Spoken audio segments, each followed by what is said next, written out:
Pokoknya semua mendapat kesempatan, jangan khawatir Pak Rofiki. Pak Wayan dulu sebentar nih, senior kita. Silakan. Assalamualaikum warahmatullahi wabarakatuh. Salam sejahtera bagi kita semua. Om Swastiastu, Namo Buddhaya, salam kebajikan. Pak Jaksa Agung beserta jajaran, tapi lebih penting lagi pimpinan Komisi 3 beserta anggotanya yang saya hormati. Luar biasa semangat RDP kali ini. Pak Jaksa Agung, saya melihat dari beberapa survei tentang penegakan hukum, kejaksaan kok selalu menunjukkan tren meningkat dari tahun ke tahun ini. Tolong jelaskan kenapa bisa begitu. Kedua, kalau saya jujur, saya harus berani mengatakan bahwa saya harus mengapresiasi langkah-langkah Bapak yang berkaitan dengan kasus timah, mafia peradilan, kasus korupsi, kasus kekerasan.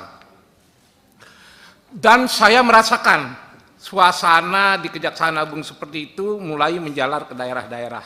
Saya dapil Bali, Pak. Saya dulu pengacara LBH, saya pengacara ICW. Tidak suka memuji-muji pejabat, itu tidak suka. Tapi saya sampaikan informasi bahwa rekam jejak Bapak itu kayaknya udah sampai ke daerah-daerah.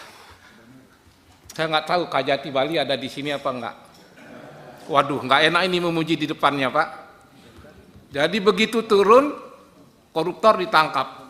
Yang celaka lagi, bendesa adat kita ditangkapin juga. Luar biasa ini Jaksa Tinggi Bali ini. Tadi ada pernyataan bahwa di Papua kalau ada jaksa-jaksa bagus itu perlu dapat promosi. Bukan hanya di Papua, Pak. Di tempat-tempat lain yang berprestasi juga perlu dong.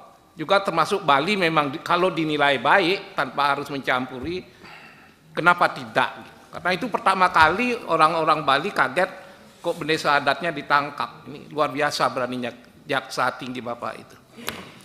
Yang berikutnya, saya sebenarnya ingin menyampaikan 8 hal, tapi 4-5 hal sudah diulang dan diulang. Tapi tetap saya garis bawahi lagi, karena itu penting, Pak. Pertama tentang Satgas Mafia Tanah, Pak. Supaya tidak latah dan tidak menjadi basa-basi, saya ingin Satgas yang Bapak bentuk itu tetap ada dan tetap menyampaikan perkembangannya termasuk kepada Komisi 3. Yang kedua, Gakumdu sudah disinggung juga. Yang ketiga mengenai pemberantasan mafia pengadilan. Hanya satu yang ingin saya pastikan, Bapak bisa nggak menjelaskan uang 1 triliun itu milik seorang atau milik 2 orang, bahkan bisa milik puluhan orang tapi ditaruh di sana. Dan siapa itu yang naruh uang di sana? Mohon dijelaskan. Bapak punya Jaksa Agung Muda Intel yang luar biasa, pasti tahu uang itu siapa saja. Karena zaman sekarang nitip-nitip uang seperti itu tuh biasa, Pak. Dan kalau Bapak bisa menjelaskan ini, luar biasa reputasi kejaksaan bertambah dan bertambah lagi, Pak. Yang berikutnya, nah ini tadi sudah disinggung Tom Lembong dan berulang-ulang, dan sejujurnya Pak, saya jadi agak bingung itu. Tom Lembong begitu dapat simpati, tapi Jaksa Agung kita juga luar biasa hebat.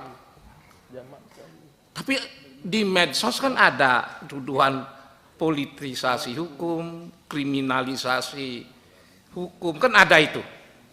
Nah tadi Pak Beni sebenarnya kalau boleh saya simpulkan, dia bicara objektif, tapi sekaligus membuat tantangan buat Bapak. Tidak mengkritik, tidak menyentil, malah dibalik, Pak. Bapak dibebani, Pak. Luar biasa Pak Beni itu.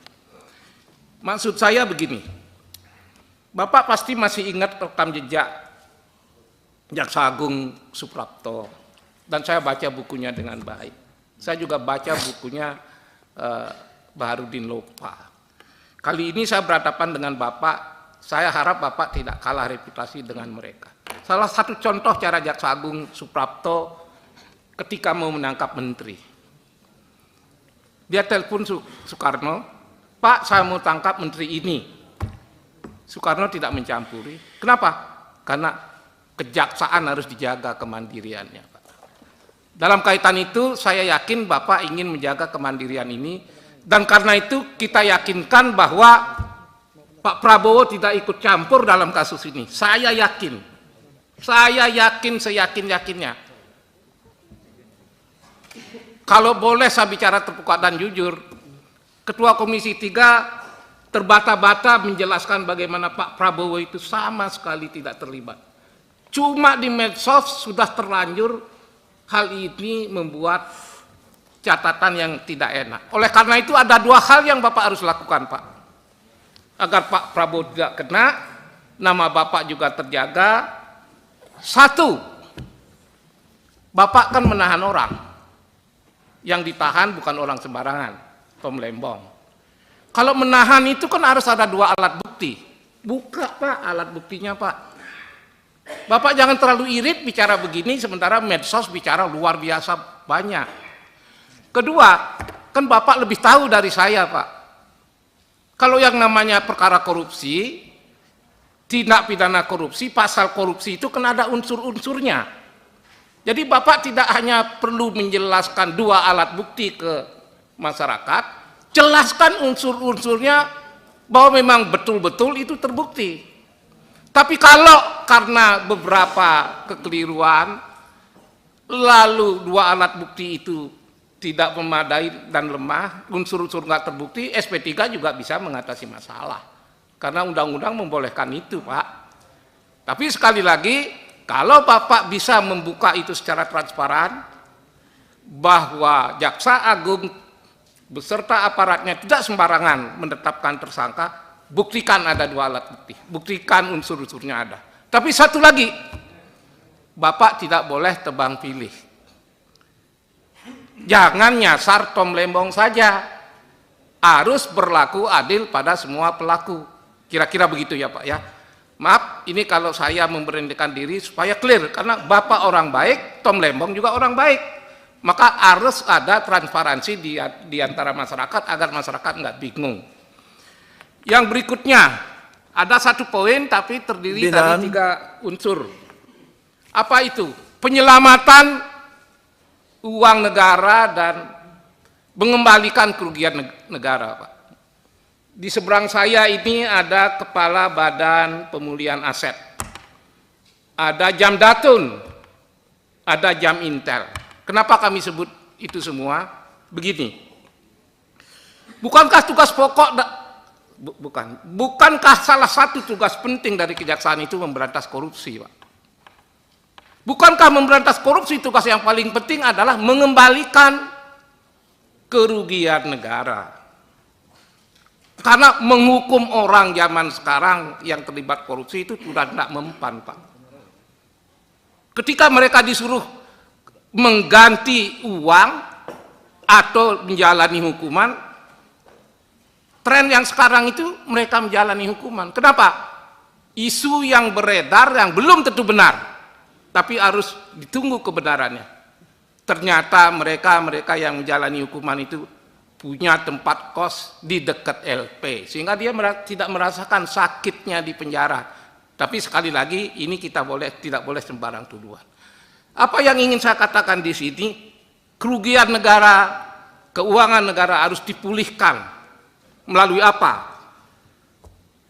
Ini kan ada Badan Pemulihan Aset, Pak. Kalau ini dimaksimalkan,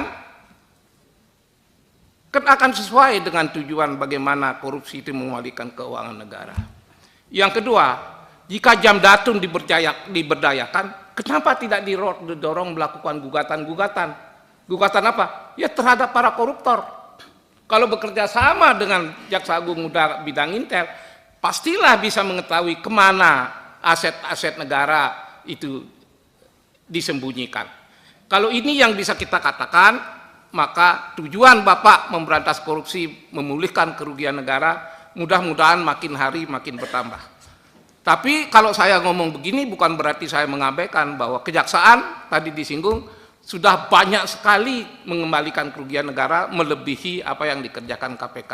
Sekali lagi, Pak, apa strategi Bapak ini, apa terobosan Bapak ini Selain yang saya sebutkan tadi, lalu bagaimana tanggapan terhadap hal yang saya katakan tadi? Apa terobosan dan strategi Bapak untuk mengalihkan keuangan negara agar dalam waktu dekat negara membutuhkan uang yang begitu banyak, Bapak bisa membantunya dengan baik. Terima kasih. Terima kasih Pak Wayan. Kita perpanjang dulu ya, karena ini sudah jam 4, 1 jam cukup ya. Ya, terakhir ya, jam 5 biar karena waktunya. Pak, kalau Pak JA atau mau ada ini dulu? Ya, nggak ada masalah ya. Jadi kita jam 5 ya, kita perpanjang 1 jam ya.